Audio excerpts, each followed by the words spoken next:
para nosotros, cuando vamos por las iglesias hablando de estos temas, no suponen las mayores preocupaciones, pero evidentemente en cada iglesia se suman algunas que son más específicas de ese lugar. Y entonces lo que hacemos es que también las recogemos para poderlas tratar en otros lugares. Por eso es muy importante la sesión de preguntas, que podamos preguntar. En la tarde yo seré mucho más breve, intentaré ser lo más breve posible con la intención precisamente de que el tiempo lo dediquemos en su mayor parte a contestar las preguntas. Vamos a ver si está marcando Juan que la pila hay que cambiarla.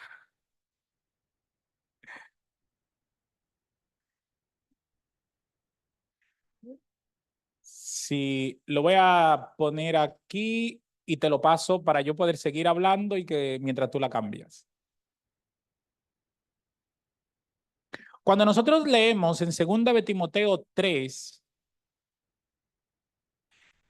hay un consejo que es muy conocido por nosotros. Hay un consejo de Pablo a Timoteo. Timoteo se estaba preparando para trabajar con iglesias. Y Pablo quería que Timoteo estuviese bien preparado, pero que no estuviese engañado sobre lo que se iba a encontrar. Y entonces le dijo, mira, ahora ves que hay algunos problemas, pero en los últimos días, estamos hablando del siglo I, cuando Pablo hablaba de los últimos días, ¿a quién se refería? A nosotros.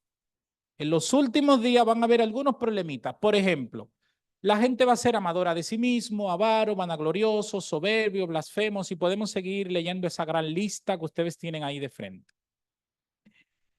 Si miramos cada una de esas cosas, podríamos detenernos ahí, analizarlas y nos vamos a encontrar de que no hay una sola que no esté cumplida. Todas en absoluto están cumplidas. Peor aún, no es que se va a cumplir cada una de ellas por separado. El problema es que es a la vez. Probablemente todas a la vez. Tenemos gente que se ama a sí misma hoy. Y encima se inventaron las redes. Entonces ahí el hambre y la necesidad se unieron. ¿Por qué es importante esto? Porque precisamente el mensaje de Pablo a Timoteo no era que la gente sería estupenda, pero a veces, tristemente, es lo que nosotros esperamos. Nosotros a veces tenemos un mensaje que es contradictorio. Nosotros sabemos por nuestras profecías que en el tiempo del fin las cosas se complicarían. Pero en el fondo, cuando vemos esto, entonces nos sorprendemos. Y ahí tenemos que reajustar esto. Si somos conscientes de que las cosas se van a complicar en el tiempo del fin, entonces también tenemos que ser conscientes de que vamos a tener más problemas de este tipo. ¿Cómo los creyentes podemos evitar que esto se cumpla en nosotros? Solo con la unión íntima con Dios. Si nos dejamos correr de manera natural como seres humanos, entonces esto es lo que fluye de nosotros. Es la unión con el Señor lo que quita esto de nosotros. Y esto es importante que lo tengamos en cuenta. Vamos a la próxima imagen.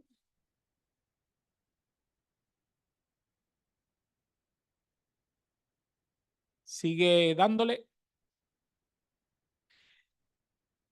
Cuando ustedes se imaginan la sociedad actual, hay una... Yo estaba buscando una imagen de cómo poderla ejemplificar y la mejor que encontré fue esta. Nosotros seríamos, gracias, nosotros seríamos el muñeco que aparece aquí y nuestra sociedad sería la mano que intenta conducirnos. No pierdan el tiempo demostrando que la sociedad te quiere manipular. No pierdas el tiempo en eso. Sí, es así. Y es que si no fuera así, hay tantas cosas que fueran diferentes. Hay mucha gente que nos manda vídeos. Mira, el gobierno te quiere controlar, la empresa te quiere controlar, tu jefe te quiere manipular y tal. Sí, todo eso es así. Desengáñate. Eso es así. Ahora, ¿cómo cortamos esos hilos? Eso es lo que nos tendría que preocupar más. ¿Cómo cortamos los hilos de la manipulación de la sociedad? Hasta la más mínima oferta muchas veces es un engaño. Un objeto que no se vende, que no hay manera de sacarlo al mercado, de repente pongo 20 por 1 y tú te lo llevas creyendo que es una gran oferta, pero es que no había manera de sacarlo adelante. Y al final terminamos comprando un montón de cosas que a veces ni siquiera necesitamos, pero es una oferta, que puede ser un engaño también. Nuestro papel es identificar a la sociedad que nos quiere manipular, pero no quedarnos ahí en la identificación. Es poder ir más allá. Cuando hablamos, por ejemplo, de familias, cuando hablamos de sexualidad, un niño de 8 años hoy, ¿qué le espera? ¿Qué porvenir tiene? Pues ahí es donde entramos nosotros. Nosotros tenemos que ser el contrapeso a esta sociedad. No el que esté discutiendo de política todo el tiempo en las redes, o discutiendo de religión o enfrentándose a este, a aquel, no. Nuestro papel es seguir planteando el mensaje del Señor. Que otros planteen sus mensajes, eso ya es su problema, pero el nuestro es plantear el mensaje del Señor. Y en este momento estamos viviendo una auténtica confusión. No lo podemos definir mejor. Estamos viviendo un mundo de confusión, tanto los países ricos como los pobres. Muchas veces estas cosas eran de los países desarrollados. Hoy ya no es así. Ya hoy la globalización, el Internet llevan todo a todos lados y de manera acelerada. Vamos a hacer un experimento social. Lo que van a ver en la próxima imagen no es cierto. No voy a jugar con ustedes. De entrada se los digo. Lo que van a ver no es de verdad.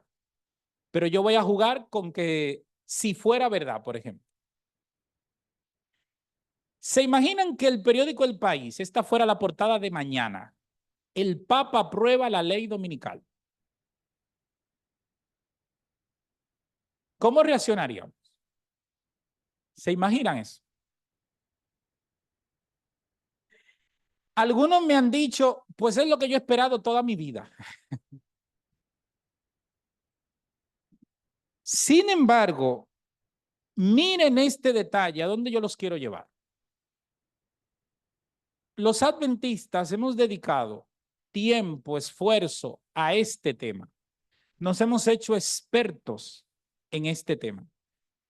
Y no quiero decir que este tema no sea importante. De hecho, el conflicto de los siglos lo describe muy bien. Cómo va a ser, cómo va a ocurrir y en qué planteamientos.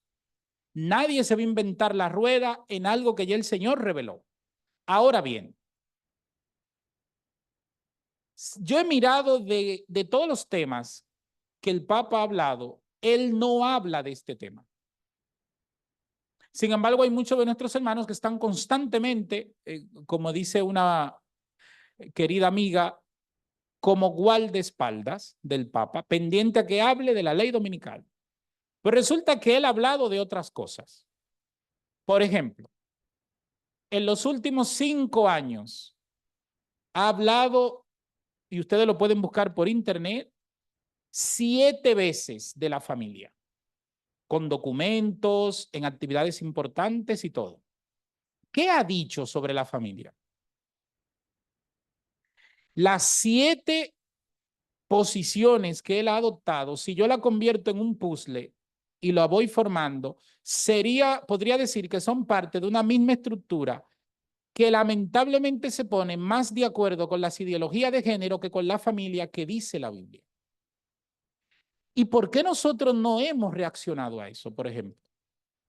Porque tú reaccionas a lo que te interesa.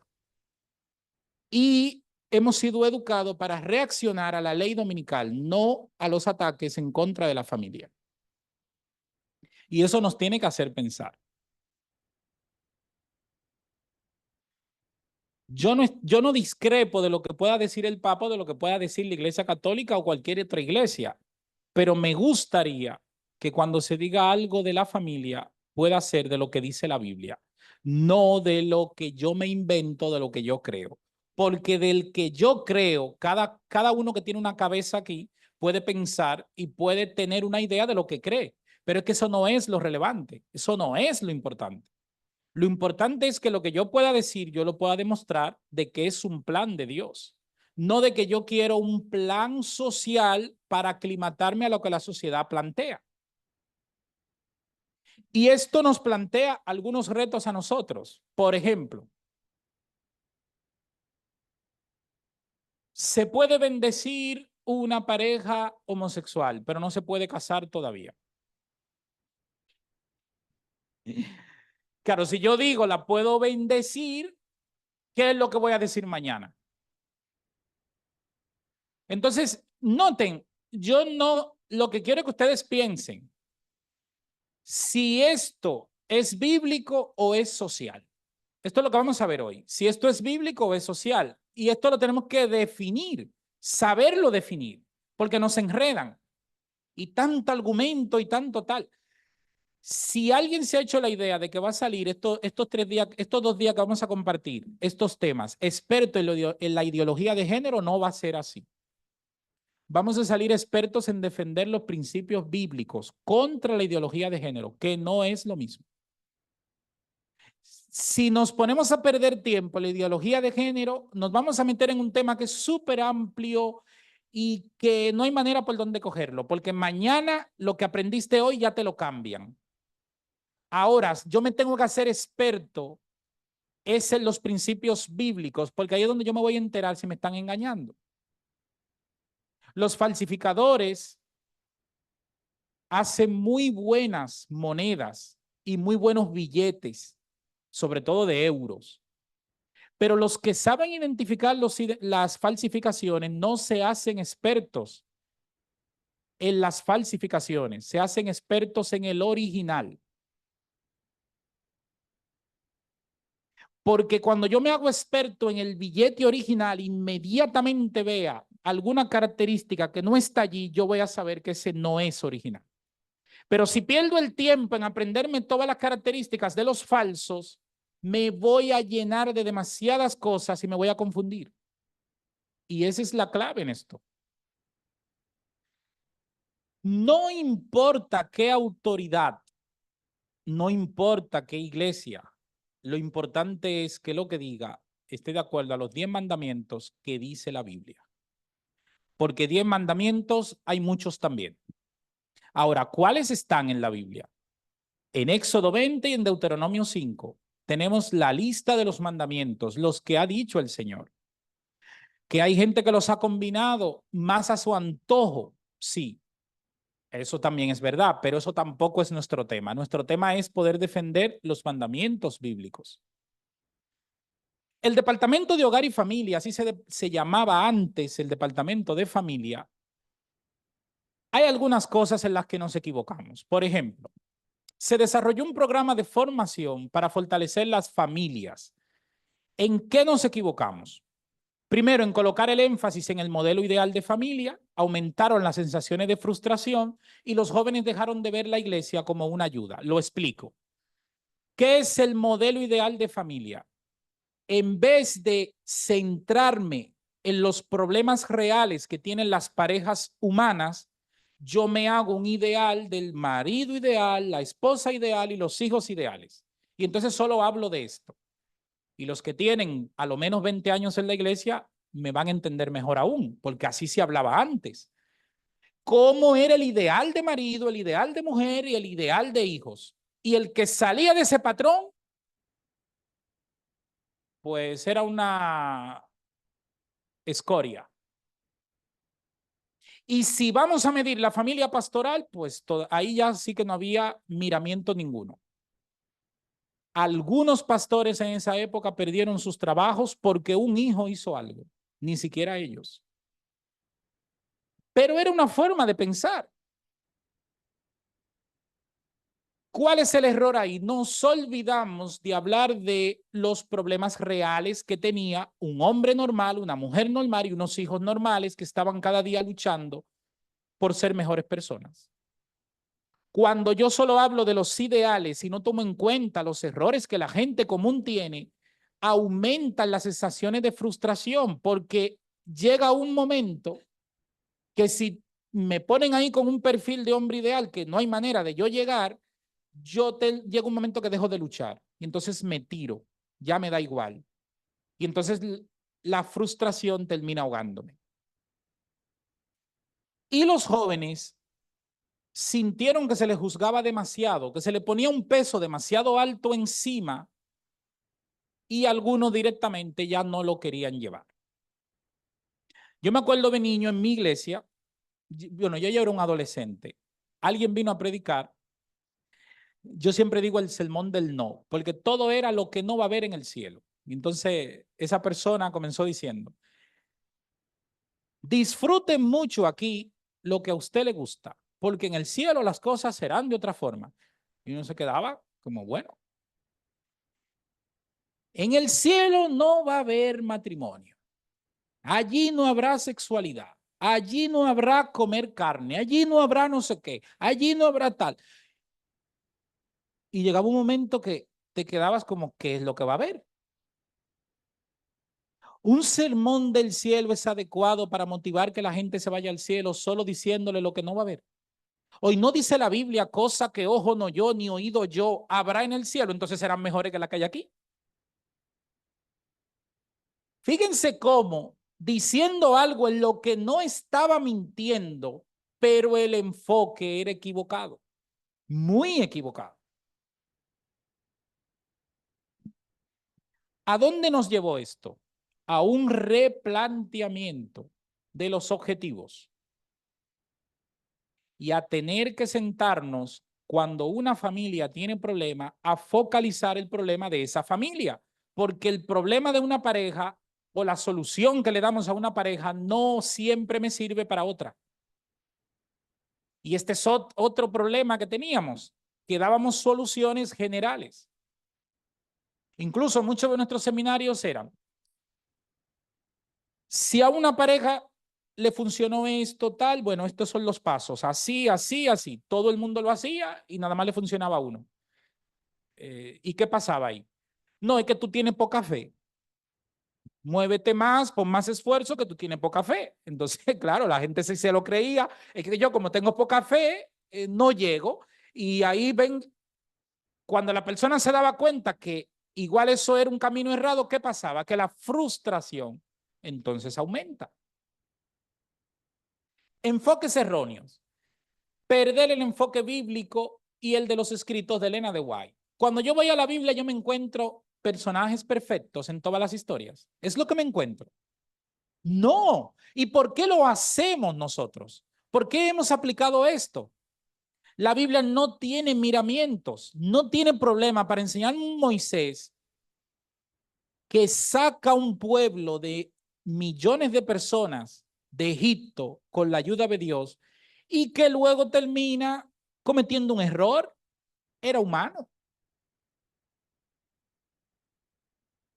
El gran profeta Elías tuvo miedo, se escondió de Jezabel. Pero es que ella lo estaba buscando para matarlo. Y él no se quería morir, y menos de las peores formas o crueldades que podía hacer Jezabel. Y luego el modelo de Elena de White. ¿Cuánto mal se ha hecho con los escritos de Elena de White? Utilizándolo de la manera muchas veces más extrañas. Sin embargo, los escritos están ahí, lo podemos ver por nosotros mismos. Cuando vamos a una carta de Elena de White a un matrimonio que tiene problemas, ¿dónde esa carta dice, esta carta es para todos los matrimonios? A veces, incluso la iglesia cortó los nombres para que ahora ya daría igual, pero se cortaron los nombres porque en el tiempo que esas cartas se divulgaron, mucha de esa gente estaba viva, incluso y sus familiares, y no se quería exponer a esas personas. Pero si el hermano G, porque así es que dicen ahora letras, el hermano G y la hermana H tenían un problema X, ¿para quién fue la carta? Para ellos dos. Hay una carta famosa que se utiliza hoy para divorciar a la gente y dice la gente que Elena de White promovió el divorcio, pero una carta descontextualizada. Un hombre estaba matando literalmente a su esposa a puñetazos. Y la carta dice, huye de ese hombre, escapa por tu vida porque te va a terminar matando. Y ahora una mujer tiene una discusión con el marido y alguien le saca la carta de Elena de White. Mira, Elena White dice, escapa por tu vida, huye de tu marido y tal. Sí, ella lo dijo efectivamente, pero mucho cuidado en utilizarlo así. Tenemos que utilizarla bien. Las cartas, ¿para qué se publican? Para que personas que tienen problemas similares puedan ver cómo ella aconsejó. Pero a partir de ahí hay que sacar conclusiones. Mucho cuidado con tomarlo para ti. La Biblia narra problemas y narra también sus soluciones. No nos quedemos en el problema. David. Hay gente que le encanta predicar de los problemas de David. Me gustaría que siempre incluyan también el arrepentimiento. Adán y Eva. Eva trajo los problemas al mundo porque ella pecó, ella tal y cual. Sí, pero vamos a centrarnos también en el arrepentimiento de Eva. Elena de White recopilaba cartas a personas que tenían problemas. Eso no, eso siempre que ha habido gente en el mundo, la gente hemos tenido problemas. Y Elena de White, en vez de decir qué pecaminoso era la gente, cuánto problema tenía, ella intentó desde su punto de vista y desde el lugar que el Señor la colocó en colaborar en la solución de esos problemas. ¿Cómo lo hizo? Personalizando las soluciones. Y qué triste que nosotros entonces simplemente la generalizamos. Miren lo que hay apenas en Génesis. Un asesinato, problemas con el alcohol, serios problemas de inmoralidad con Sodoma, la poligamia que todavía existe, la prostitución, violación sexual con Dina y problemas con la idolatría. La Biblia no tiene un problema con estos temas, pero lo que nadie ha podido demostrar es que la Biblia apoye esas actitudes, esas actividades. Las tiene para que nosotros veamos cómo se solucionaron, cómo se solventaron, cuál fue la posición de Dios ante estos temas, no como un apoyo. Algunos dicen que amar es incompatible con corregir. ¿Qué les parece? Hay un versículo que dice que la vara no mata, pero que edifica. El versículo no se refiere a la vara de lo que se entiende en castellano por una rama, ¿eh? Es vara de medir. O sea, corregir no mata. Corregir, el ser humano que entienda que nunca necesitará corrección es el que más corrección probablemente necesita. Siempre necesitamos corrección. Nunca es suficiente. No hay ni un solo versículo, ni un solo en la Biblia que apoye las conductas inmorales. Y este es uno de los grandes problemas que estamos teniendo en las iglesias hoy. Hay quien se abre a buscarle un encaje a ciertas inmoralidades dentro de la iglesia. Ahora, podrás decir, yo entiendo, yo creo, debemos hacer esto, debemos aclimatarnos a la sociedad, pero no puedes abrir la Biblia y demostrar. No es posible. Y aquí se abre otro problema. La Biblia deja de ser entonces una base fiable, porque entonces la gente se abre a otras cosas. Sería interesante que pensemos, ¿cuántas veces cayó Israel en inmoralidades? ¿Cuántas veces? Recordamos. Muchísimas. Esa sería la mejor respuesta. Fueron muchas. ¿En cuál de esas ocasiones el Señor dijo, bueno, Israel, mira, como tú caes tanto y es lo mismo, quiere decir esto que tú tienes una debilidad con eso, entonces ya quédate así, ya da igual todo, ¿qué más da? ¿Cuándo dijo eso el Señor? No, siempre la respuesta de Dios es la misma. Estos son los principios y entiendo que tú y tus circunstancias te llevan a muchas cosas. Ahora, si tú quieres seguir los principios, mis principios, tú tienes que pasar por este filtro. No es al revés. La gente quiere filtrar la Biblia. llevar la Biblia a ellos. Y si esto es la palabra de Dios, no es algo más serio que yo llevarla a mí. Es al revés. Si es un elemento de humildad, soy yo el que tiene que ir a ella. Y aquí es donde tenemos problemas. En algunos lugares, y esto no es ya un secreto para nadie, en algunos lugares, incluso nuestra iglesia se está abriendo a encajar ciertas inmoralidades dentro de la iglesia. Y en algunos de esos países piensan que ya la batalla se perdió porque la mayoría piensa de una determinada manera y la iglesia no se puede quedar aislada de una mayoría social. Y ahí tendríamos que reflexionar en algunas cosas. El pueblo de Dios nunca fue mayoría. Así que el problema de las mayorías, esto no ha sido un problema para Dios nunca. El pueblo de Dios siempre ha ido contracorriente. El pueblo de Dios siempre ha sido de la minoría consciente.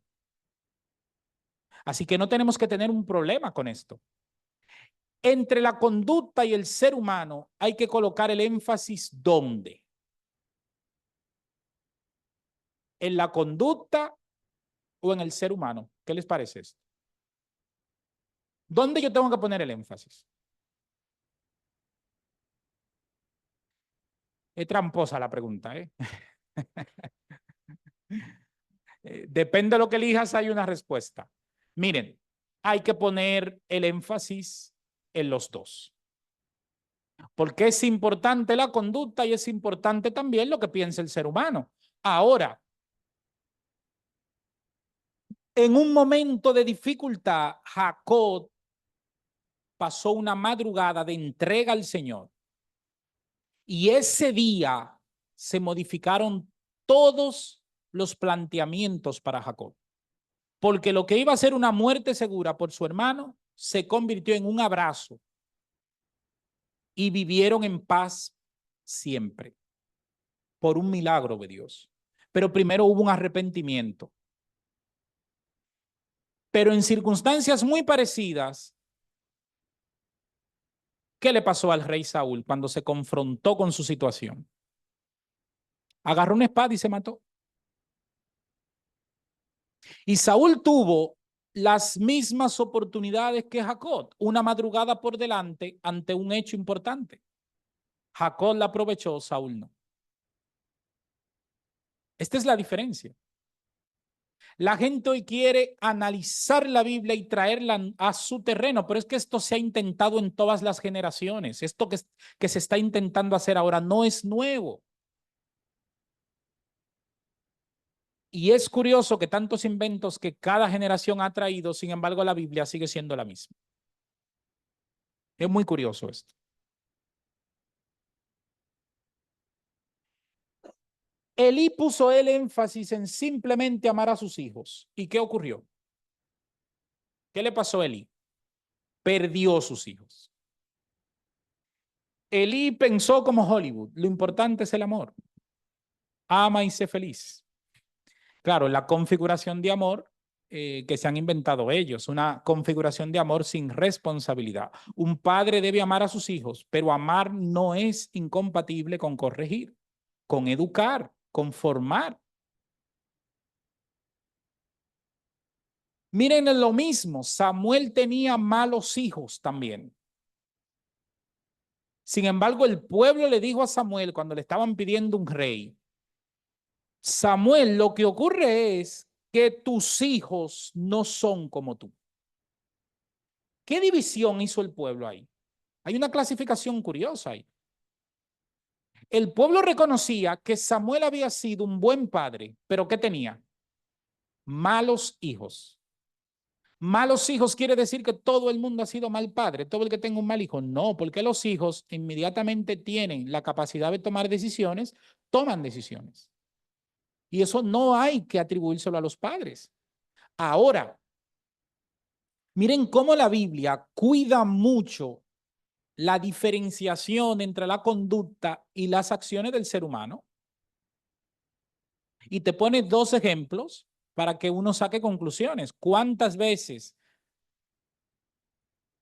se ha hecho sentir mal, se ha herido a una persona por la conducta de sus hijos? Como si es transferible. Y no lo es. No debe ser así. Y miren cómo este problema en la Biblia fue resuelto de una manera muy diferente, tal vez a como lo plantearíamos nosotros hoy.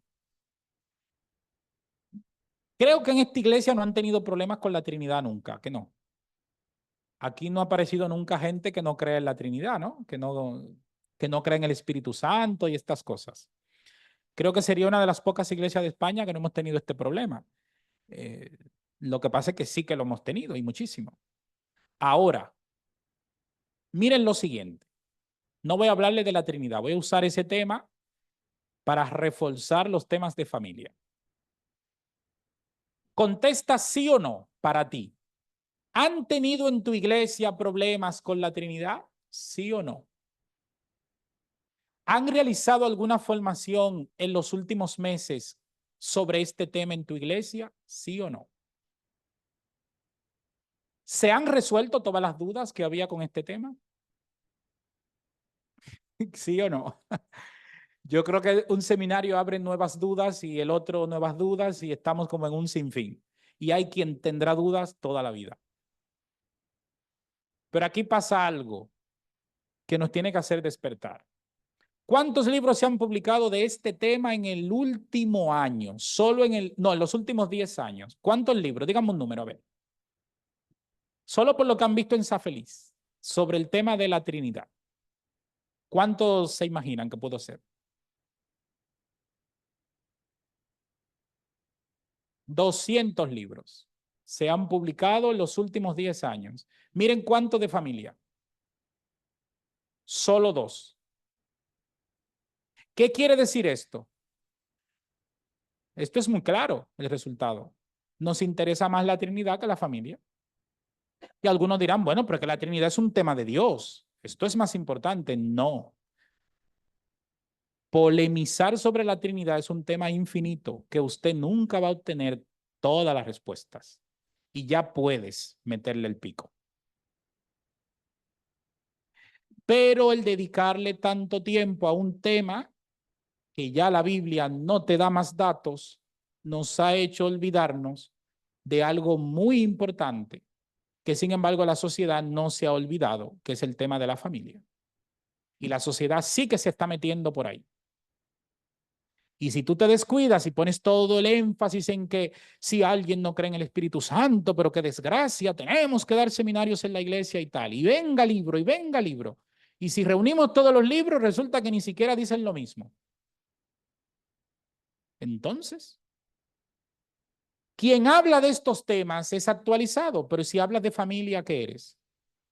En algunos sitios me han dicho un pesado. Puede ser. Puede ser. ¿Es importante la Trinidad? Nadie lo duda. ¿Es importante la familia? Pero piensen qué cargos son más importantes en la iglesia. Díganme la verdad, no lo que yo quiero oír. Si ustedes tuvieran que elegir uno, el cargo más importante de la iglesia, no me pueden decir el pastor, los otros, díganme. ¿Cuál sería? El que a alguien le ilusionaría un cargo, ¿dónde se ve? Yo tengo mi propia estadística, pero vamos a ver si ustedes conectan con la mía. A ver, díganme uno. Anciano, hombre, eso da categoría. Pero yo no he visto mucha gente que diga, yo quiero dirigir el departamento de familia. No, no. De hecho, una comisión de nombramiento normalmente nombra otros cargos más fácil y cuando llega a familia como que no sabe a quién tirarle ese muerto. ¿Por qué? Porque no nos hemos acostumbrado a tener la familia en una escala de prioridad 1. No nos hemos acostumbrado a esto. No hay un departamento en la iglesia que sea tan clave como las familias. Claro, si crees que es para hacer un seminario un día y poco más, probablemente ya está. Ahora, pero si yo pienso cuánto se podría hacer, cuántas cosas nos podemos evitar si constantemente estamos en la iglesia estudiando los conceptos que se relacionan con la familia desde el enfoque bíblico. ¿Cuántas cosas? Pues muchísimas. Ahora, muchos de los problemas que nos están afectando porque hemos despertado tarde. No le hemos dado el énfasis así. Incluso en las organizaciones a nivel de asociación, a nivel de unión, a nivel de división, busquen qué departamentos tienen mayores recursos, cuántos recursos se dedica a la familia. Y en algunos, el departamento de familia ni existe, y si existe, es alguien que tiene otro cargo y le enguiñan este también. Porque no ha habido una visión de ver esto como un elemento clave. Por eso de repente la ideología de género aparece, nos lanza un misil y amigos, no tenemos un ejército preparado para responder, porque de repente no se puede hacer magia. Estos son preparaciones que llevan tiempo. Pero resulta que si alguien habla de la Trinidad, puedo lanzarle una ráfaga de versículos porque eso sí que me lo he estudiado. Y no estoy diciendo que si mañana el pastor les habla de Trinidad, le digan que no hable de eso. No, no. Igual hay que seguir hablando. Pero creo que tenemos que reflexionar que esto es una rueda dinámica de muchos temas, no de un solo. ¿Cuál de todos los temas entre la Trinidad y la familia, cuál de los dos es más importante? Si yo tuviera que elegir. No elijan, es trampa. No hay que elegir. Hay que dedicarle a cada uno el tiempo que se merece. Pero no debe ser que le dediquemos muy poquito tiempo a la familia cuando todos de alguna manera pertenecemos a una familia. Entonces tendríamos que fortalecer esto. Son los dos los importantes. No hay uno de los dos. ¿Cómo era un matrimonio perfecto? Ninguno de nosotros sabe. No se meta a discutir eso. Que usted no conoció a Adán y a Eva, y mucho menos antes de la caída. Nadie sabe lo que es eso. Perder tiempo en el padre perfecto, el matrimonio perfecto, la esposa perfecta. Hay maridos y mujeres también que lo hacen. Cada uno se aprende lo que el otro tiene que ser. Y entonces le tira los dardos. Mira, yo leí que la mujer perfecta tiene que ser y tal y tal. Y el otro, no, y yo leí que el hombre perfecto debería. ¿A dónde nos lleva eso? Al enfrentamiento y a la desazón. Cada uno parte de una base que trabajada en el Señor, evidentemente, pueden salir maravillas, pero hay que ser realistas, que partimos de bases con muchísimos problemas, cada uno con sus circunstancias. Y en pareja tenemos que aprender cómo es cada uno para no solo amarnos, sino también aceptarnos. Ahora, en la caída de Adán y Eva, no tenemos un análisis de lamentos por la caída. Esto no está en el texto. Cuando Adán y Eva cayeron, apareció Dios. Y cuando Dios les preguntó que qué había ocurrido, ellos usaron excusas, se quejaron y tal un poco.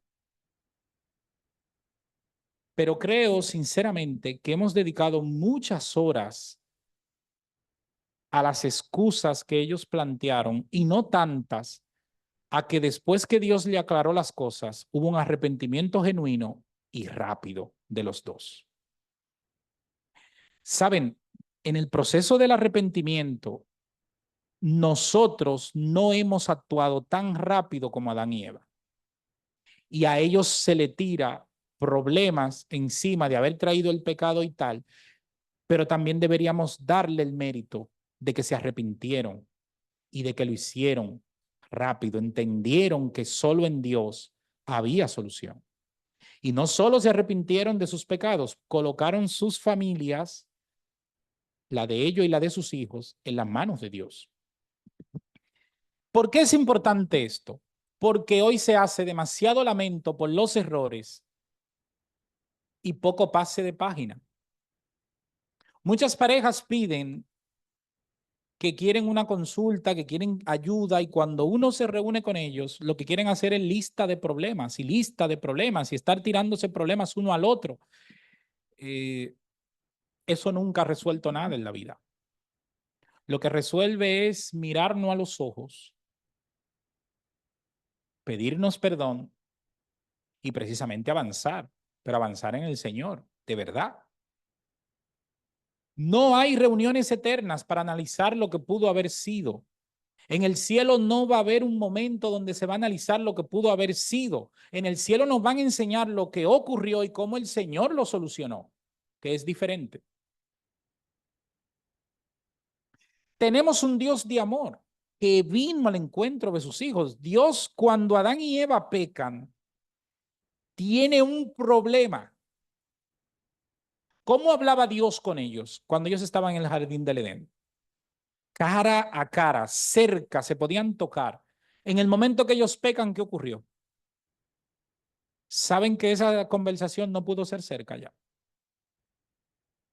Hemos pensado en ese detalle. Ya no pudo ser cerca. Ya hubo distancia para preservarle la vida a ellos. Y saben, un Dios de amor siempre se adapta a las circunstancias, pero no nos pide a nosotros que hagamos lo mismo.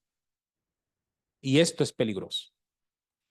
Dios fue hacia ellos, bajó hacia los pecadores, los que no se merecían todo lo que estaba haciendo.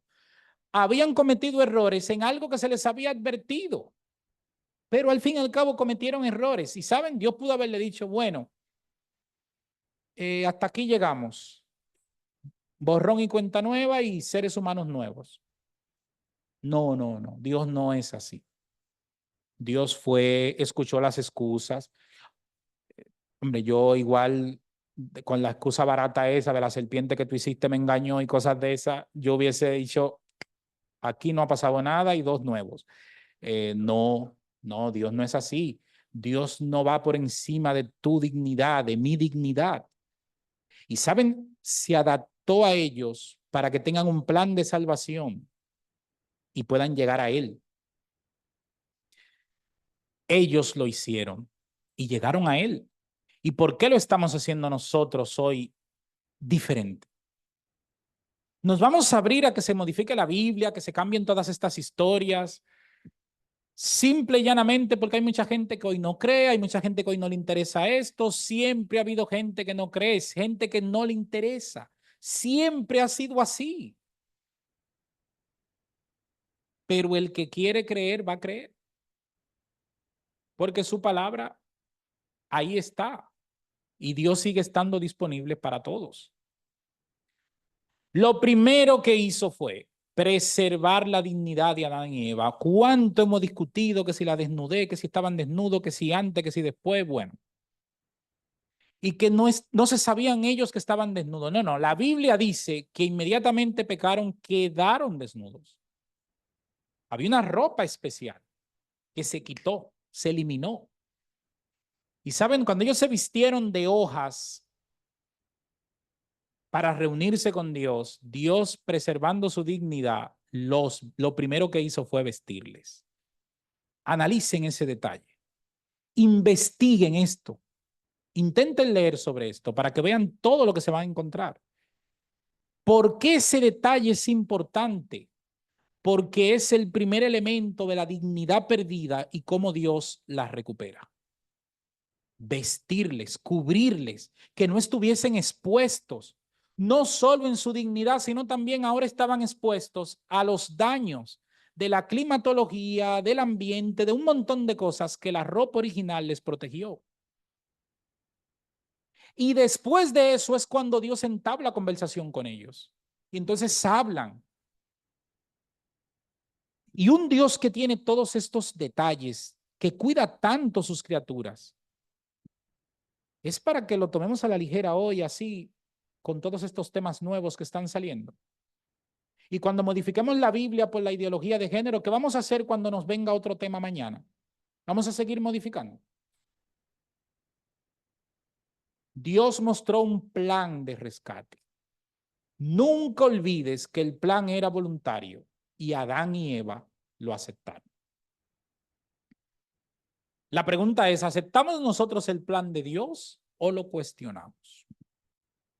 Es una pregunta que merece que la reflexionemos. ¿Habrá inconvenientes con esto? Muchísimo.